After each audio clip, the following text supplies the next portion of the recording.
Hello everybody, it's Trackside Productions here, and today I'm going to be doing a video showing off my mock-ups for Diesel and Rosie in the 2026 range. So, let's get into it.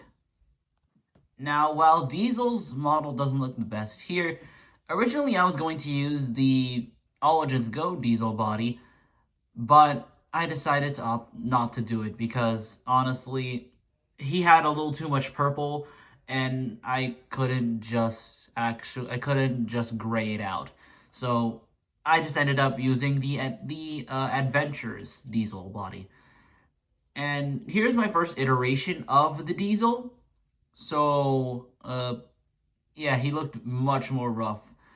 It was either I decided to go with that one or my final design I ended up choosing to do for the Diesel was honestly I'm honestly happy at how it came out. I'm not saying it's the best thing in the entire world, but for what editing stuff that I do, and for how subpar my edits can be, honestly, I'm kind of proud of it, and it just looks good in my opinion. Then we're moving on to Rosie, which I made two different versions of Rosie in the case that either version would be in the show. But since the red Rosie design came out, and is going to be the new Rosie for the show, the pink Rosie I'll show off first. So for the pink Rosie, I did the same thing that I did with red Rosie, which red Rosie was the first version of Rosie that I made, which I took the valve gear that came on Gordon and slapped that onto Rosie's side. I used the Bachmann Rosie as the base for the body. And then I took Thomas's wheels, colored them red, and then boom, the pink Rosie.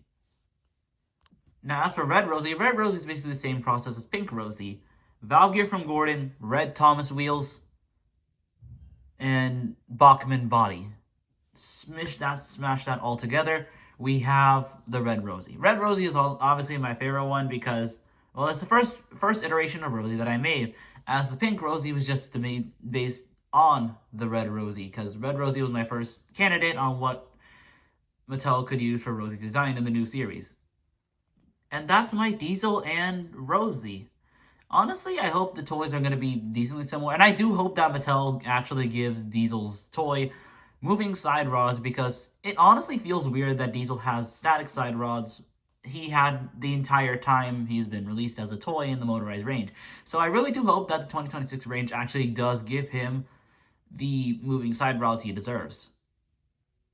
But yeah, that's really all to say. Anyway, guys, that's it. Thank you guys so much for watching. If you like this type of content, please consider subscribing to the channel. See you guys next time.